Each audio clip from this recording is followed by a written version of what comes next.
Muhammed ya Rahim ya Rahman. Ya Rabbi ya Rabbi, senin rızanı, senin şefaatini, rahmetini, bereketini umarak huzuruna geldik. Boynumuzu büktük, ellerimizi açtık. Ya Rabbi bizleri huzurundan boş çevirme ya Rabbi. Okunan Kur'an-ı Azimüşşanlardan hasıl olan ecir ve sevabı fahri kainat ve fahri mevcudat evvela bizzat Sultan-ı Evliya Habibi Huda sevgili Peygamberimiz Hazreti Muhammed Mustafa sallallahu teala aleyhi ve sellemin mübarek aziz latif ruh-i şeriflerine yüksek ikram eyle ya Rabbi.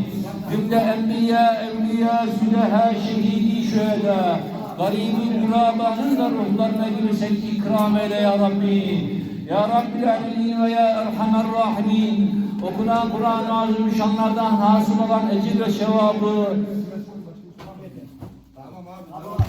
analarımızdan, babalarımızdan, akrabayı tarikatlarımızdan bütün ölmüşlerimizin ruhlarına yüksek ikram eyle ya Rabbi.